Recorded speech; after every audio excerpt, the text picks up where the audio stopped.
En exclusiva para líderes, entrevistamos a Cristian Cardoner, antropólogo e inversor de impacto social en Acumen, Andesat, Airtable y Work. Con 800 millones de personas en el mundo sufriendo hambre crónica, nos cuenta qué es el capital paciente y la importancia de invertir dinero en educación y servicios para enfrentar los retos de la pobreza. ¿Qué valores debe implementar la sociedad para construir un mundo más justo y digno? Su incursión en el budismo y la resignificación de la felicidad. Para líderes, con la conducción de Cecilia Lucía Puig.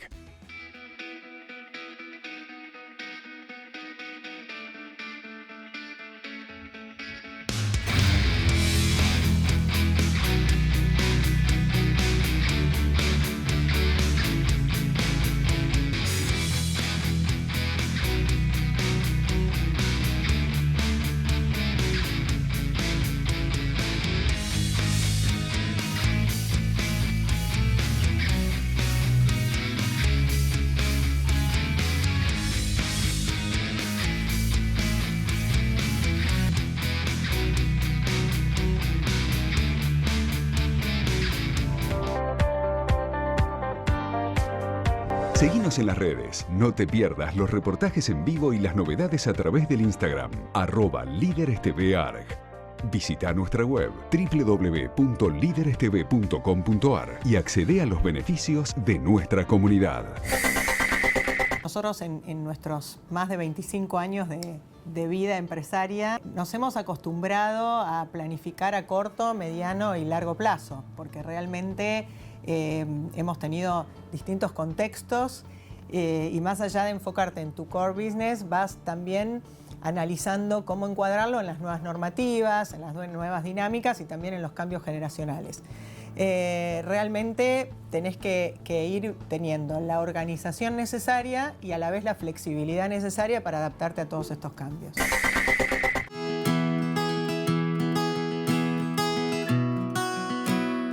Cristian Cardoner, inversor social, muchas gracias por recibirnos para este reportaje. Un placer. Me gustaría que nos cuentes qué hacían tus padres. Mi papá, martillero de hacienda, copiador de cereales, producción agropecuaria, básicamente. Mi mamá, ama de casa, lectora empedernida, nada especial, digamos. Sin duda, mamá y un profesor de literatura de séptimo grado y primer año de la secundaria fueron las claves de mi pasión por los libros, por el cine, por el teatro.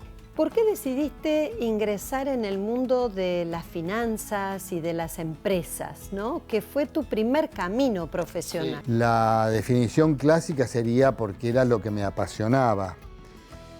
Yo tendría que corregirle y decir porque era lo que creía que me apasionaba, condicionado porque, bueno, eran los años 80, fines de los 70, principios de los 80, donde la patria financiera era una cosa no solamente argentina, sino mundial, Wall Street, etcétera, etcétera, ¿no? Entonces era como que las finanzas, si no trabajabas en finanzas, era como, ¿por qué? Si es donde más se puede tener éxito, eso me creía yo en ese momento y así fue que empecé mi carrera. Así fue que terminaste a los 31 años liderando un banco como el Comafi.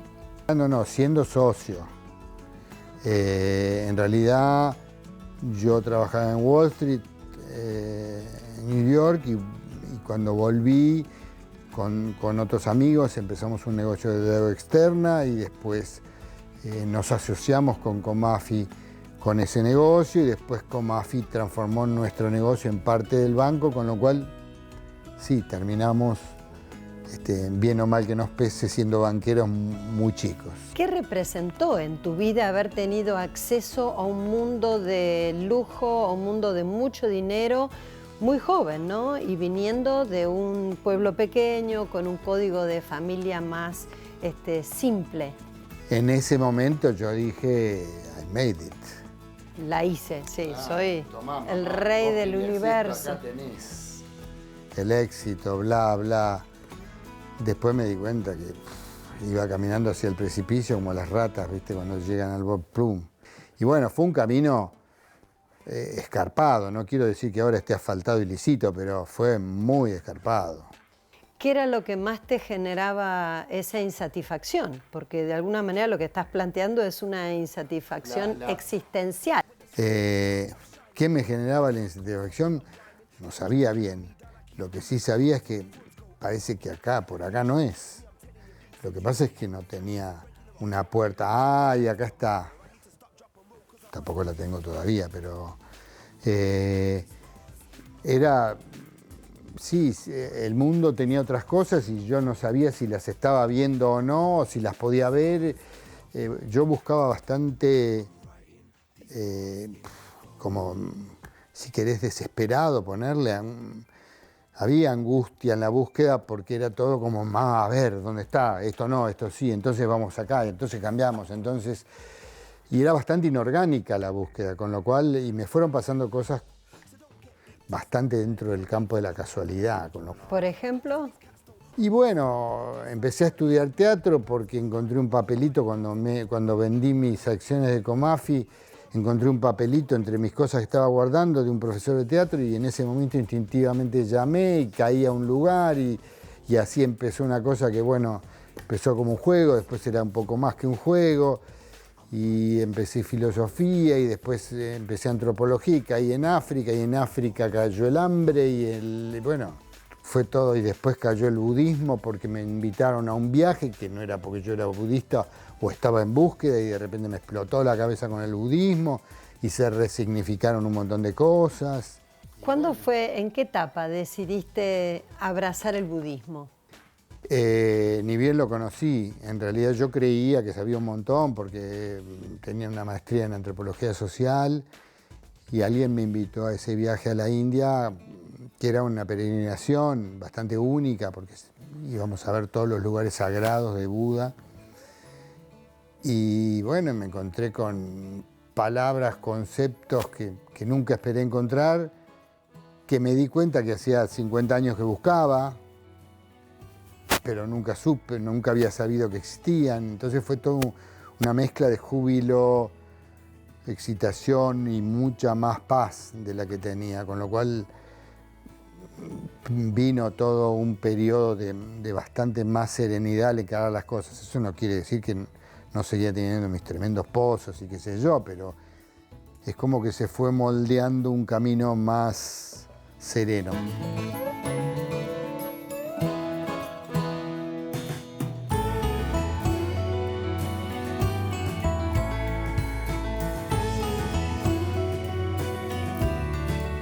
Vos hoy has declarado que dedicas casi toda tu vida a la inversión social y a proyectos que tienen impacto social, o sabiendo que a nivel mundial el tema de la pobreza es uno de los temas más dolorosos y más severos que tenemos.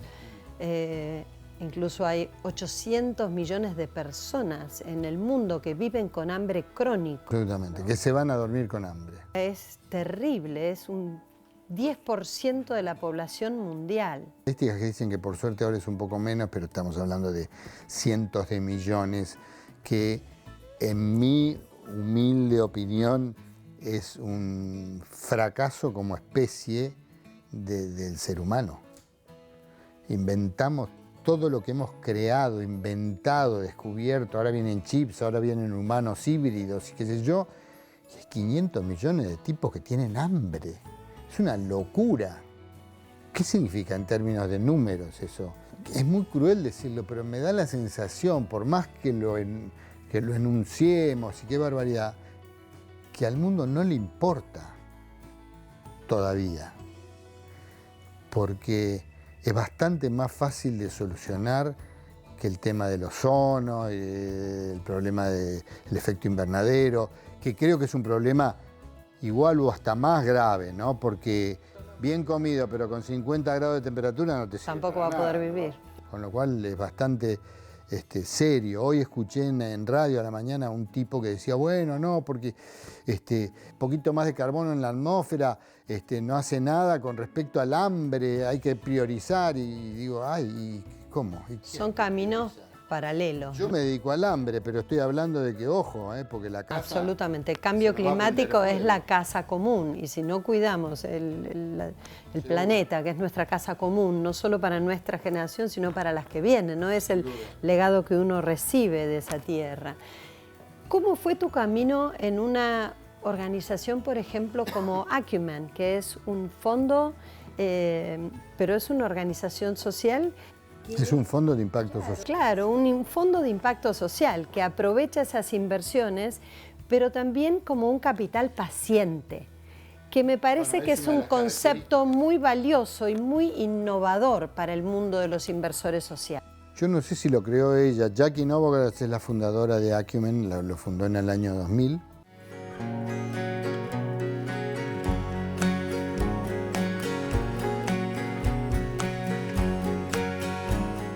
Acumen tiene un statement, ¿no? Su lema. Sí, manifiesto. El manifiesto, ¿no? Acumen Manifesto, es muy, muy lindo. Plantea una forma muy innovadora de abordar la pobreza, a partir de convivir con la pobreza para entender qué es lo que efectivamente necesita. ¿Cómo definirías ese camino que tiene que emprender el inversor social para que esas inversiones, incluso definiendo que sea un capital paciente, lleguen donde tienen que llegar? El tema es esta fusión de lo que vivió dividido desde mediados del siglo XX, cuando empezó la filantropía, digamos, en forma masiva, donde estaba la empresa, la producción, la ganancia, y esta ganancia donaba un poco para allá, o mucho, para hacer el bien, para sacarse la culpa, para lo que fuesen los motivos de la filantropía. La inversión social, que nace bastante después, es meter estas dos cosas juntas y decir, bueno, metamos el talento empresario, metamos la capacidad de generar ganancia en los terrenos donde está el barro, donde está el hambre, donde está el problema ambiental, donde están los problemas para los que se donan. Si en vez de donar tratamos de hacer empresas que antes de ganar plata se definan un impacto social buscado, que ahora es medible, cada vez mejor, y a partir de ahí generen, buscando eso, ganancia. Habría muchos más proyectos, ¿no? Hoy Acumen tiene 112 proyectos. 112 proyectos en 86 países. Invierte, sí, como decís, en América, en África, en Asia. Sí, el tema es que desde el mundo occidental capitalista da un poco de miedo, porque entonces, pero es más difícil, y sí, es más difícil. Pero el reward es grande. ¿Y con qué criterios se definen las inversiones a realizar? No hay un criterio definido, pero la idea es buscar la relación impacto-beneficio más grande, ¿no? O sea, donde más impacto tenés, menos le vas a pedir de ganancia, digamos, más allá de la sostenibilidad. Siempre buscar la sostenibilidad económica de un proyecto, porque si no, no podés impactar.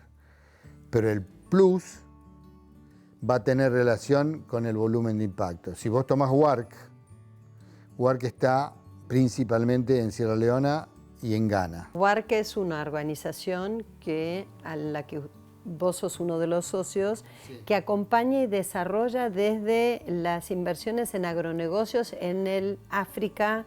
En el África pobre, en West África, sí.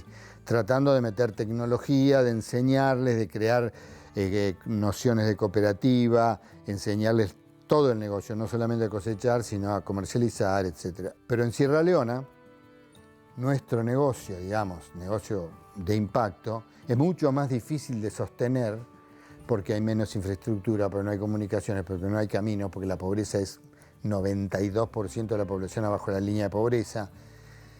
Entonces decís, bueno, entonces me voy a Ghana, donde es un poquito mejor y ya se puede. Y no, porque entonces, ¿de qué estamos hablando? De impacto. Entonces, lo que hicimos en Sierra Leona es le pusimos al lado de la empresa de impacto una ONG que se llama FOOP, que es Food Out of Poverty, Farming Out of Poverty, perdón, que tiene 501K, que es la aprobación para que los Estados Unidos puedan, las compañías americanas puedan desgravar cuando donan. Claro, eso es importante también. Ahora, para compartir con la audiencia, el Farming Out of Poverty quiere decir usar lo que es la tierra y el trabajo. Para salir de la pobreza. Para aprender y poder salir de la pobreza, ¿no? Claro, convengamos que, de hecho, en Internet ahora hay un sufijo que es AG, ya no es .org, es .ag, y eso se creó porque la mayoría de la población pobre es población agrícola. Entonces, ahí nos convencieron de eso que nosotros resistíamos, que era la ONG, a decir, bueno, combinemos donación e inversión de ingreso para poder hacer sostenible algo que el día de mañana, si todo va bien, se romperá el círculo vicioso y podrán ser sostenibles como en Ghana, ponele, ¿no? Y no necesitarán filantropía.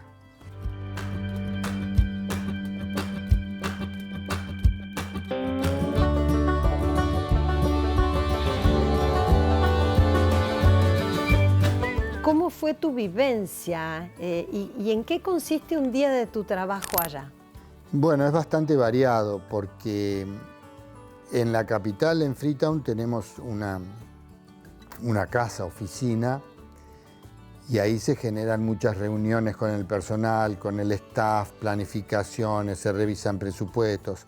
Vamos al gobierno a hacer negociaciones con los ministerios, los impuestos, las importaciones, los derechos que nos conceden, y cuando estamos en el campo, en las aldeas, es más trabajo de generar los grupos, de razonar cuál es nuestra posición, del trabajo agrícola en sí, de los jefes de cooperativas, de las jefas de grupo, muchísimas mujeres. Es muy bueno a la luz de lo que hoy se busca igualitario, pero yo tengo que ser honesto que tiene que ver con un tema socioambiental. Sierra Leona es tan pobre que de chiquitas las que más comen son las mujeres porque van a ser madres. Entonces cuando tienen poca comida le dan prioridad a las chiquitas que a los chiquitos. Eso genera otro brain, y cuando tienen 25 años una mujer tiene mucha más capacidad de manejar una sembradora con joysticks y 3 computadoras que un varón. Es impresionante.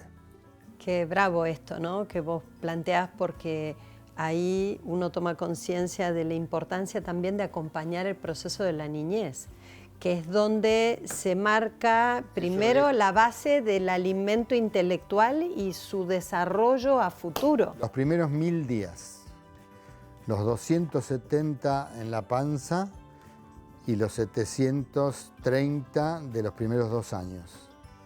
Esos son 1000 días. Esa es la clave de la nutrición para siempre.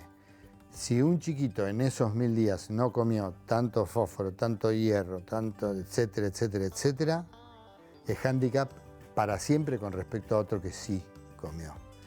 Es absolutamente clave para la sociedad, para el país. Lo que tenemos que romper en Sierra Leona es ese círculo vicioso, o sea, transformarlo en que tener una generación entera que coma esos 1000 días, y entonces ya todo cambia.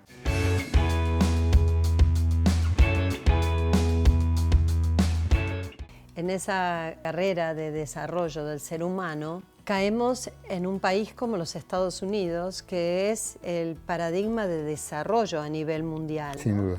Sin embargo, es uno de los países que tiene peor nutrición, a partir del alto índice de obesidad que tiene su población. Y ahí quiero que entremos en este proyecto. En Every Table. ¿En qué consiste el proyecto de Every Table? Es muy linda la idea. ¿Cómo lográs llevarle comida más saludable a los barrios marginales en los Estados Unidos que no tienen acceso? Sí, ahí tendríamos que refrasear. No es el país peor alimentado, sino es el pobre. O sea, la gente de abajo en la sociedad americana Es el pobre peor alimentado del mundo, incluyendo África. Bueno, en África no tienen ni acceso a alimentos, ¿no? No, pero te queda falta de alimentos. Ahora estamos hablando de nutrición, no de hambre, ¿no? En grasas saturadas, fritos, comida basura, básicamente. Yo te diría que es una mezcla de la situación económica de cierta parte de la sociedad y una cosa media maquiavélica, que es cómo se armó la sociedad americana en cuanto a proveer alimentos, porque se han creado lo que ahora conceptualmente se llama food deserts. Claro, desiertos de alimentos. Lo que quiere decir zonas identificadas y dibujadas donde la comida nutritiva, aún la barata, no llega porque no es negocio. Lo que te quería decir es que los chicos, estas comidas les gustan muchísimo, o sea, vayamos a nuestra sociedad, a nuestros hijos, a nuestros nietos, les gusta más McDonald's que ir al mejor restaurante, sin dudarlo. Entonces, cuando Everytable va a vender comida a esos food deserts, fast food como es Everytable, no comida para llevar rápida, que es comida muy rica, diseñada por los mejores chefs de Estados Unidos. El tema es que si vendés a $1 más caro que el combo de Burger King, te compran el combo. Ahora, ¿les gusta esa comida saludable? O sea, ¿han logrado? Porque creo que también viene de la mano de la educación. Porque si vos pensás, hay muchos combos de comida basura que tienen muchos colores que no son de los alimentos que están pintados y a los ojos entran colores. El tema con Everytable, el modelo que armamos es de precios diferenciados, que es novedoso, que es muy riesgoso, pero que por ahora va funcionando. ¿Qué significa esto? Que un plato de estos bien elaborados, con elementos orgánicos, con un pollo tandoori, con arroz yamaní, porotos negros y maíz exquisito, en Santa Mónica, en Los Ángeles, lo vendemos a, suponete, $7.80, por decirte un precio de un combo de comida. Sí, que es buenísimo rápida. precio. Pero en Compton, en el barrio más pobre de las afueras de Los Ángeles, donde vivían las Williams, las tenistas, sí, que lo conocimos por la película, ese mismo plato, ese que te nombré, vale $5.90. 48 locales. 48 locales, abrimos 3 en Nueva York. 4 ya, ahora. Felicitaciones. Claro, en Los Ángeles y toda el área, ¿no? O sea, durante la pandemia hizo un giro Everytable y trabajó para el condado y para la gobernación, para California y para el condado, donde prohibimos para los refugios de pandemia y toda esta historia, ¿no? Ahora volvemos a la batalla.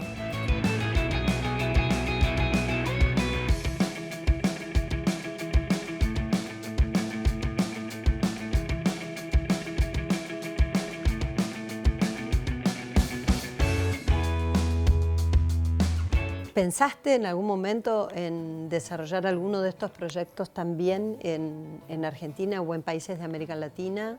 Sí, bueno, yo estoy en el Comité de Inversiones de Acumen Latinoamérica, con lo cual tenemos muchos proyectos, varios ya en Colombia, en Perú, en Ecuador empezamos, tenemos uno en Chile, tenemos en Brasil. Todavía en Argentina no nos llegó un proyecto que pueda entrar en la viabilidad de lo que analizamos, pero obviamente estamos abiertos a que algún día pase. Yo en Argentina he trabajado solamente en ONGs, o sea, trabajé con los chicos de Voy con Vos en el Impenetrable, con el Banco de Alimentos de Buenos Aires, con la red de bancos de Argentina, pero más allá de eso, en impacto social no he hecho todavía nada. Cristian, vos tenés también un costado cinéfilo, apasionado por el cine, has sido director de cine. No, válgame Dios, ojalá. He sido actor,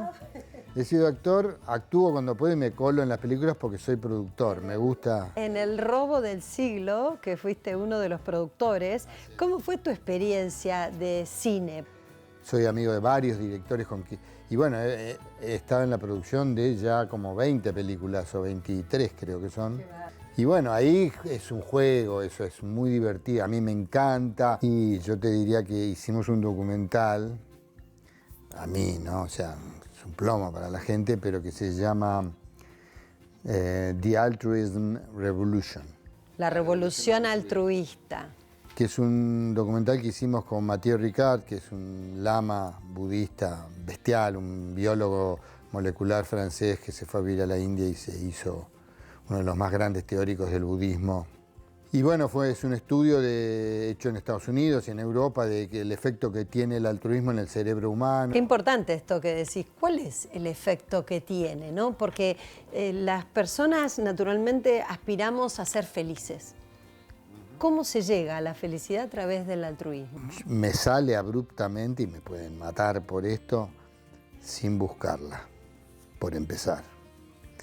Buscando la paz, buscando hacer lo que querés, buscando tratar de lograr empatizar con la compasión, pero con la compasión verdadera como concepto global, no con la lástima, ni siquiera con la ayuda, sino con vivir con, padecer con. O sea, cuando estás enfrente de una persona que necesita mucho más que vos, poder tener la compasión de pensar que vos podías perfectamente ser ese y que la suerte es un enorme porcentaje de lo que causó que vos estuvieras acá y él estuviera ahí.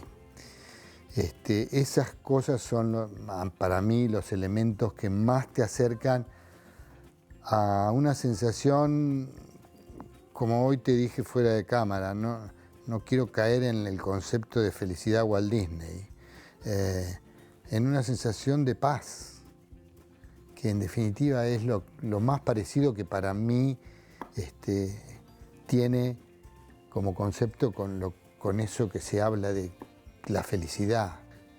Lo que tiene la inversión social, o por lo menos lo que me pasó a mí con la inversión social, es que es algo que unió cosas que nunca soñé que estuvieran unidas, ¿no? La satisfacción, la diversión, el desafío, el mismo miedo al fracaso, donde hay implicada ya no plata que perdés o ganás, sino gente que come o no come. Es fascinante, es apasionante, realmente como desafío es maravilloso. O sea, yo lo que encontré, y casi sin querer, porque vos dijiste, te dedicás casi por completo a eso, es verdad, pero no es que yo dije, me voy a dedicar, fui cayendo, de nuevo, serendipity, lo que vos quieras, pero la verdad es que hoy parado acá, es maravilloso. O sea, te levantás a la mañana, a la hora que sea, y mal dormido, con un entusiasmo que honestamente nunca había tenido de joven, o me creía que tenía, pero en realidad era más locura y frenetismo que entusiasmo genuino. ¿Qué representa esta etapa para vos? ¿Cómo vivís la vida hoy? Creo que con bastante paz y honestamente muy divertido.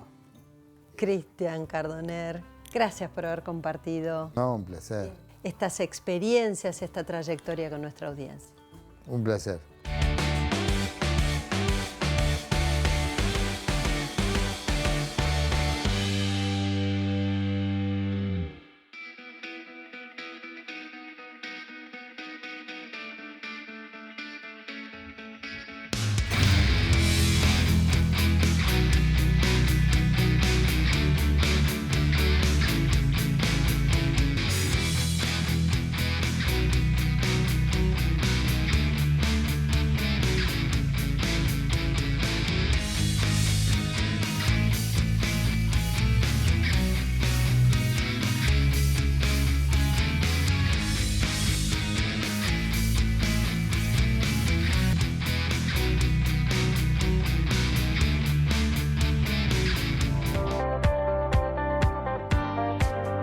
Seguinos en las redes, no te pierdas los reportajes en vivo y las novedades a través del Instagram, @LíderesTVArg.